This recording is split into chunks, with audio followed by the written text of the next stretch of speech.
간헐적 단식은 다이어트뿐만 아니라 야식이나 군것질을 안 하게 해서 건강한 식습관이 자리 잡도록 도와줍니다. 간헐적 단식으로 체중 감량에 성공하신 분들은 이제껏 해본 다이어트 방법 중에 가장 쉬운 방법이었다고 말씀들을 하실 겁니다.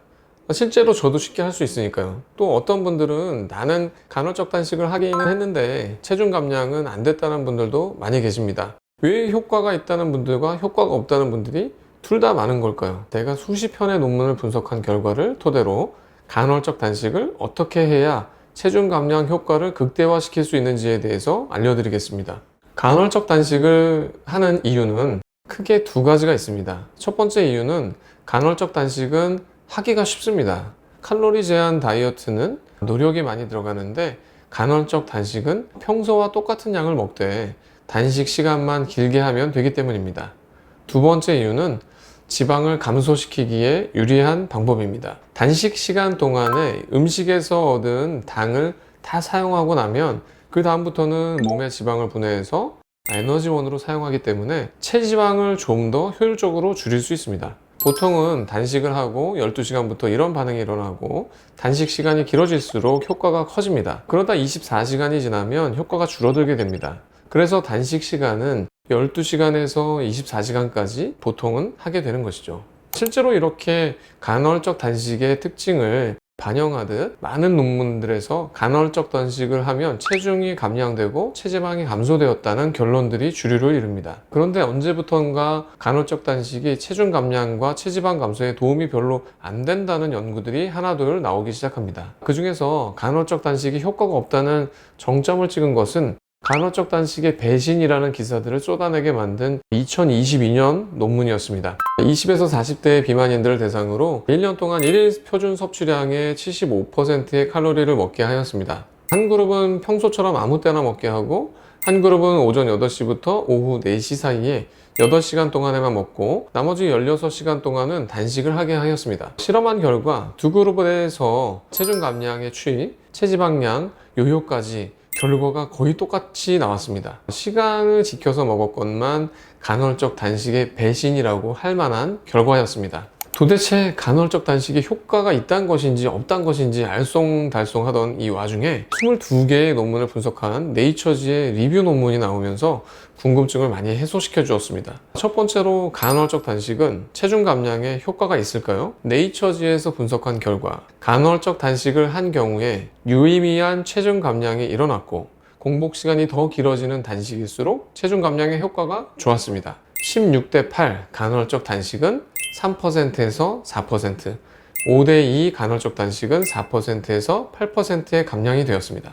간헐적 단식이 왜 배반을 하지 않고 체중 감량에 효과가 있었는지를 보면 그것은 바로 섭취 칼로리가 줄어드는 것이었습니다. 먹고 싶은 대로 먹게 하고 간헐적 단식을 했는데도 10%에서 30%를 적게 먹는 결과가 나왔고요. 생각해보면 단식 시간을 갖게 되면서 아침, 저녁에 간식과 달달한 음료를 먹었던 것만 안 먹게 되어도 섭취 칼로리는 훨씬 더 줄어들게 되는 것이죠. 앞선 간헐적 단식이 효과가 없다는 논문들은 대부분 먹는 칼로리를 정해둔 경우가 많았습니다. 간헐적 단식은 노력이 거의 없이도 먹는 양이 줄어들어서 저절로 체중이 빠지는 특징이 있습니다. 먹는 칼로리를 정해놓으면 이러한 장점이 사라지게 되는 것입니다. 둘째로 간헐적 단식으로 간식 먹는 양이 줄어들었다고 해도 현실에서는 마음껏 먹게 하면 먹는 양은 안 줄어드는데요. 마음껏 먹으라고 해도 30%까지 먹는 양이 줄어든 연구들에서는 공통점이 있습니다. 먹고 싶은 대로 먹되 단백질 섭취 비중을 30%로 먹게 했습니다. 간헐적 단식에서 단백질을 30% 비율로 먹으면 먹고 싶은 대로 먹으라고 해도 먹는 음식량이 눈에 띄게 줄어듭니다. 단백질은 원래 일반 식단에서도 먹는 양을 줄어들게 하는 것으로 알려져 있습니다. 고단백 식단이 식욕과 섭취 칼로리에 미치는 영향을 연구한 유명한 논문이 있는데요. 평소에 2,500칼로리를 먹는 과체중인 사람들을 대상으로 단백질을 30% 비율이 되게끔 해서 음식을 먹게 했습니다. 그랬더니 마음껏 먹는데도 먹는 양이 2,000칼로리로 줄어들었습니다. 이렇게 먹는 양이 줄어든 이유는 단백질을 먹었더니 배고픔을 훨씬 덜 느끼는 것으로 나타났습니다. 간헐적 단식에서도 단백질 섭취 비중을 높이면 이 토탈 전체적인 먹는 칼로리들을 많이 줄일 수 있는 것들을 극대화하도록 도움이 되는 것이죠. 셋째로, 간헐적 단식을 할 때 운동을 해야 할까요? 간헐적 단식은 다른 식단보다도 근력 운동을 반드시 해주는 것이 좋습니다. 근력 운동과 함께 하면 간헐적 단식의 단점이 보완되면서도 효과를 좀 더 올려줄 수 있습니다. 16시간 이하의 단식의 경우에는 근육량이 별로 줄어들진 않지만 16시간보다 긴 단식을 하는 경우 근육량이 제법 줄어드는 결과가 있었습니다.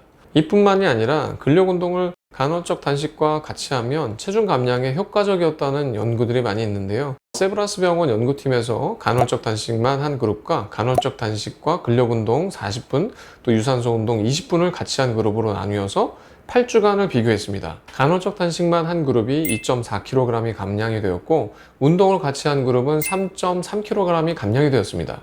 근육량도 운동을 같이 했을 때 보존이 잘 되는 것을 확인할 수 있었던 것이죠. 이제까지 말씀드린 내용을 바탕으로 간헐적 단식의 효과를 극대화할 수 있는 방법들을 정리해 드리겠습니다. 칼로리 제한 다이어트를 간헐적 단식과 같이 하되 고단백 식단을 같이 합니다. 단백질 섭취 비중을 높이는 것은 전체 음식의 섭취를 줄이는 효과에 더해 주어서 단백질은 소모 칼로리를 높여주는 효과가 있습니다. 단백질 100칼로리를 먹으면 소화되는데 30칼로리가 쓰이는데, 탄수화물은 100칼로리를 먹으면 소화하는데 10칼로리가 사용되기 때문에 단백질 섭취한 이후에 에너지를 더 많이 쓴다는 것이죠. 이런 이유 때문에 네이처지에서도 간헐적 단식을 할 때 단백질을 하루에 50g 이상은 먹고 20-30%까지 먹는 것을 추천하고 있습니다. 둘째, 저탄수화물 식이를 같이 해주는 것이 좋습니다. 첫 번째에서 단백질 섭취 비중을 늘리면 자연스럽게 탄수화물 섭취량이 줄어들게 됩니다. 1일 탄수화물 필요량인 100g 정도를 드시면 딱 좋을 것 같습니다. 밥 한 공기 반 정도입니다. 세 번째, 정해진 시간마다 규칙적으로 식사를 하는 것입니다.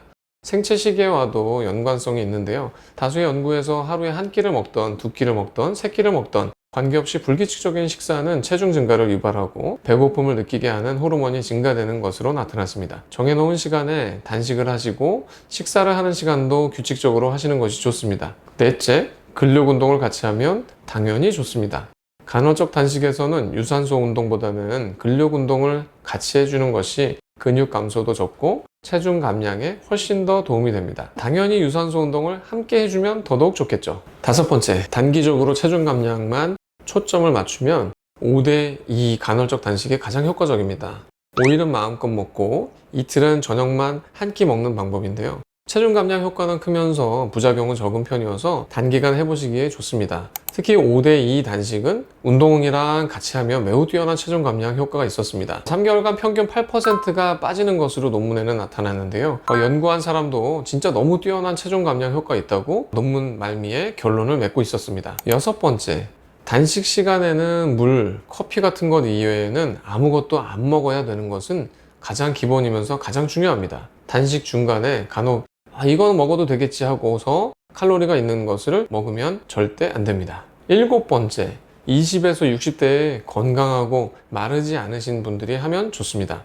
세포에는 노폐물들이 쌓이고 이 노폐물들을 청소해 줘야 세포들은 제 기능을 할 수가 있습니다. 단식과 같이 세포에 스트레스를 주는 환경이 놓이면 세포는 이 노폐물들을 청소를 하기 시작합니다. 단식을 했을 때 다른 건강한 지표들을 들쭉날쭉했지만 항산화 효과만큼은 확실했거든요. 건강을 위해서 간헐적 단식은 좋다라는 결론을 내릴 수가 있습니다. 20에서 60대 건강한 분들에게 좋다고 했는데요. 나이가 있으시거나 마르신 분들은 간헐적 단식의 이점이 딱히 없는 것으로 현재까지는 나타나서 추천드리고 있지는 않습니다. 간헐적 단식은 평소와 똑같이 먹는다면 체중 감량 효과는 없습니다. 이번 영상에서는 현재까지 간헐적 단식으로 연구된 것들을 바탕으로 어떻게 하면 간헐적 단식의 체중 감량 효과를 극대화시킬 수 있는지에 대해서 말씀드렸습니다. 이 말씀드린 내용을 활용해서 간헐적 단식에 꼭 성공하시길 바랍니다. 영상이 도움이 되셨다면 구독과 좋아요, 답글 남겨주시기 바랍니다.